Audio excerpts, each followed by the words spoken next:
What's up, guys? Welcome back to another plant science episode where we break down the science behind growth, watering, lighting, photosynthesis, and a whole lot more, especially when it comes to your home garden. Now, have you ever looked at your plants and thought, well, they look perfectly healthy, so why are they barely growing? No yellowing leaves, no drooping, no obvious problems, but also it just feels like there's no real progress. Well, in this video, I'm going to break down exactly why this happens, the science behind it, and the 5 hidden reasons why your plants may be stuck in survival mode instead of actually thriving. So let's get straight on into it.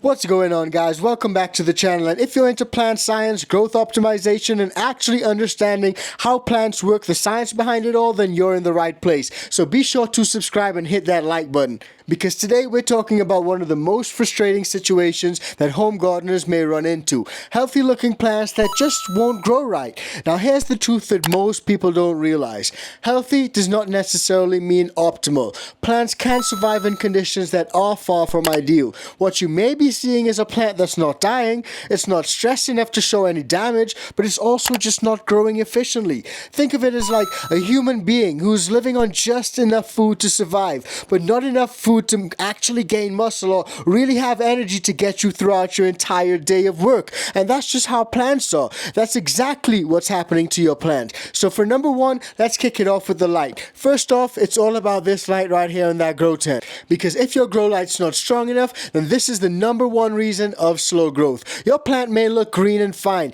but if light intensity is too low, then photosynthesis is limited. Photosynthesis is like magic. That's where all the magic actually takes place. And no matter how healthy it looks, growth will stall. Now there's some key signs that you guys can look out for in situations like those. Your leaves may look normal, but slightly smaller than expected. You don't have those massive fat fan leaves that you may see some people post up on the internet. Instead, you may see some stretching, some slower node development, some really slow growing plants, and some overall slow progress week to week. Now this happens simply because your plants need energy, they need light, and they need that light to actually convert CO2 and water into sugars. Those valuable sugars are actually what help your plant grow. So think about it this way: less light equals less energy equals slower growth, and that's probably what you're facing. And to fix that, it's actually a really simple fix, thankfully. Now for most people, the fix may be really simple. Moving your plants closer to the light source, or moving your lights closer to your plants.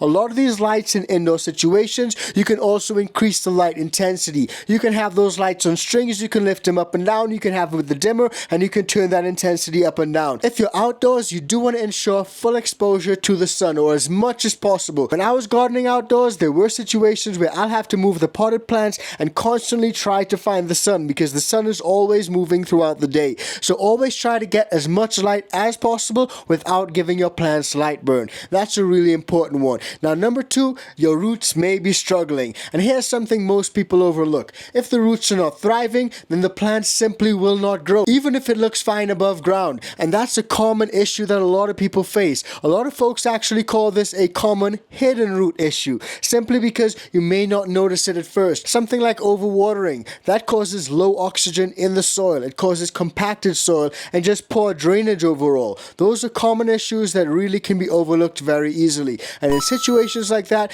what's happening is that the roots are not getting as much oxygen as they are water. They're constantly being wet and compressed with water, and they literally drown. They actually slow down nutrient uptake in situations like those. So if your plant enters a state like that, a low performance state, then you really want to be looking for signs like normal looking leaves but slow or stalled growth. If your soil stays wet too long, if your medium stays moist too long, those are really things that can affect plant health. And again, the fix is really simple. Let the soil dry out slightly between waterings. Use a well aerated soil. Add some perlite or some pumice. So when you're watering, not only does it increase drainage, but it also improves aeration. These things will really help your plant's root zone out, and those can be real reasons why your plant's struggling above ground. Think about what's happening below the surface, because most times that's the culprit. culprit. Now, number 3, if it's none of those reasons, it may be temperature. Your temperature simply may not be ideal. Plants are extremely sensitive to temperature,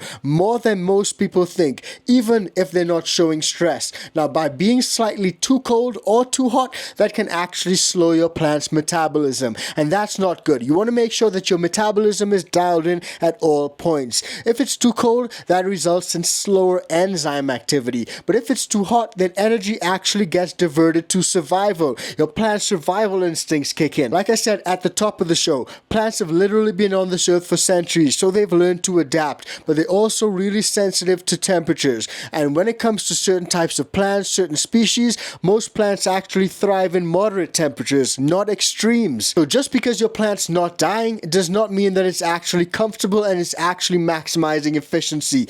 Uncomfortable plants, they may grow slowly. And that takes us to number 4 as to why your plants may be growing slowly. The nutrients that you're using, they may be just enough, but not everything that your plants need. And that's a big one. Your plants may have enough nutrients to just about stay green, but not enough to actually grow fast. Now here's what this looks like. You may not see any visible deficiencies, no explosive growth either, but here's what happens. Plants need different nutrients for different functions, different stages of growth. We all know that plants love nitrogen during the veg stage because they want some of that rapid growth. They like phosphorus as well because that helps with energy transfer, and during flower they like some of that potassium. That helps with overall health. Now if levels are slightly low, growth slows down quietly without obvious symptoms. But here's the fix. Ensure some balanced nutrition. Your plants need different types of nutrients, macronutrients and micronutrients. And don't underfeed thinking that it's safer. I've had bad instances where I've overfed and plants have literally croaked out overnight. But in situations where they're underfed, you could also run into issues. Just really subpar growth throughout the entire life cycle. So you want to make sure you monitor the plant's growth,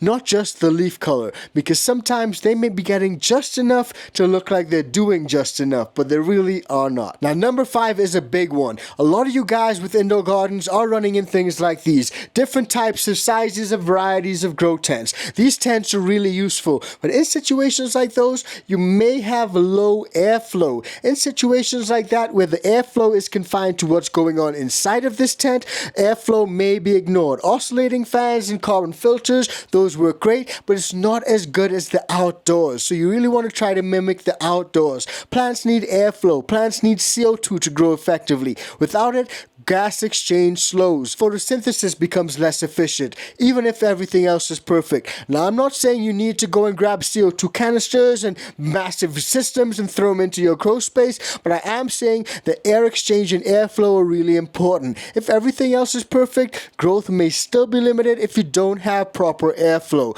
So for me, thick, stagnant air, indoor plants with no airflow, those are really, really bad negative. And again, the fixes are really simple. Add some oscillating fans in there. Throw in some carbon filters and inline fans. Those really help. And also avoid sealed, stagnant environments where possible. Like right now, you guys may be able to see this tent right here. Quite often, it may be zipped just about halfway. The bottom may be open, the top may be closed. Now, I'm not saying that may work for everyone, but it is a little bit of a hack that you may be able to use. Some of those tents actually have air vents at the bottoms and the tops. You may be able to open those as well. Those things can really help. Now, here's the big takeaway, guys. This is a bonus tip for everyone, especially if your plant's focusing on survival rather than just efficient growth. Because in situations where plants are struggling, they will prioritize survival over growth. If any condition is slightly off, even if it's not extreme, your plants may shift into maintenance mode instead of growth mode. So if your plants do look healthy but are growing just a little bit slow, start by checking those 5 things: light intensity, root health, environmental temperatures, nutrient levels, and airflow. Those things can really help you out. Fix those and you'll see a massive difference in growth speed. Now, if you found this video helpful, please do hit that like button. Subscribe for more plant science breakdowns, and I'll catch you guys on the next one. Peace.